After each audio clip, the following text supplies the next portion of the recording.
दादा काय सांगणार जनसंवाद आपण कार्यक्रम उपक्रम घेत आहात, दिवसेंदिवस लोकांची संख्या वाढत चालली आहे। लोकांना जनसंवाद हा जो आनंद आश्रममध्ये आमचा या ठिकाणी जनसंवाद भरतो, त्याच्यामध्ये महत्त्वाचं म्हणजे प्रत्येक मंगळवारी या ठिकाणी आम्ही मैत्री साहेब, साप्ते साहेब, गाडवे साहेब, पनवळ साहेब, आमच्या अनिता बिर्जे मॅडम, हौसरमन साहेब, आमच्या ॲडव्होकेट संगारे मॅडम, रेखा कुपकर, आमच्या रेखा मिरजकर आणि आमचे गोलब साहेब आणि सर्व सहकारी माझे या ठिकाणी टीचर वगैरे सर्व सहकारी या ठिकाणी आम्ही बसतो।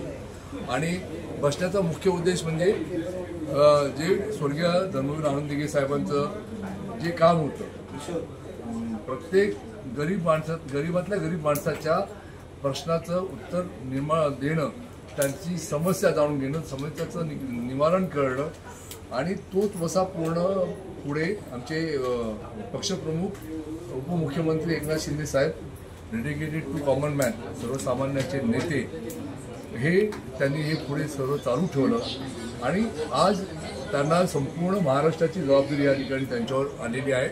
आणि मग त्या माध्यमातून आमचे खासदार नरेश म्हस्के असू दे, डॉक्टर श्रीकांत शिंदे असू दे, प्रताप सरनाईक असू दे, अन्य जेवढे नेते आहेत शिवसेनेचे, आमची मीनाक्षी शिंदे महिला आघाडीचे नेते असू दे, त्या सर्वांच्या माध्यमातून ठाण्यामध्ये आम्हाला ही जबाबदारी दिलेली, जी धर्मवीरांनी जी जबाबदारी या ठिकाणी सोडलेली आहे ती पूर्ण करण्याचं कार्य आमच्याकडे नागरिकांचं दिलेलं आहे। आणि फक्त ठाण्यामध्ये नाही तर आमचे पक्षप्रमुख एकनाथरावजी शिंदे साहेबांनी आता महाराष्ट्रामध्ये प्रत्येक गरिबांचं काम कसं होईल आणि युतीचं शासन जे युतीचं सरकार जे आलंय त्या सरकारचा फायदा प्रत्येकाला कसा मिळेल यासाठी प्रत्येक जिल्हाध्यक्ष, प्रत्येक विभाग प्रमुख, उपविभाग प्रमुख या सर्व पदाधिकाऱ्यांना त्या जिल्ह्यामध्ये अशा प्रकारच्या तक्रार निवारणाकरता जनसंवाद बैठक घेण्याचं सूचित केलेलं आहे।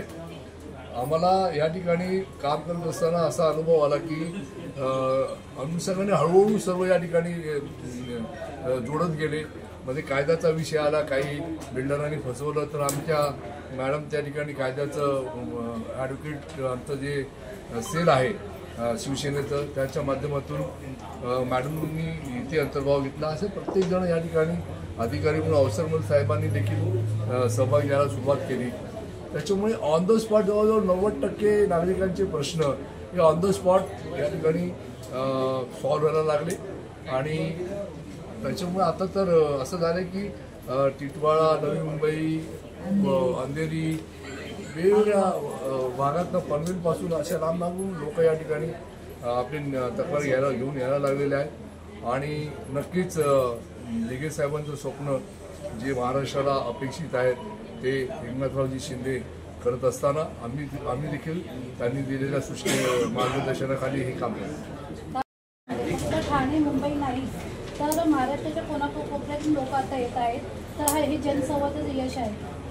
हा, त्यांच्या अपेक्षा वाढल्या आहेत ना। या ठिकाणी सर्व आपापल्या पदाचा व्यवस्थित वापर करून त्यांची कामं करण्याचा प्रयत्न करतात। आनंद आश्रमामध्ये देखील हे काम करत असताना आम्ही गुरुवारी महानगरपालिकेच्या संदर्भात असलेले विषय जे आहेत ते देखील आम्ही चांगल्या पद्धतीने सोडवतो। आणि खास करून ही आमची जी सर्व टीम आहे आनंद आश्रमची तुम्हाला दिसते, ही प्रत्येक प्रश्नाचा पाठपुरावा, समस्याचा पाठपुरावा करतात आणि ते पूर्ण होईपर्यंत आम्ही त्यांना तो पाठपुरावा सोडत नाही। त्याच्यामुळे त्यांना 100% रिझल्ट देण्याचा प्रयत्न करतो।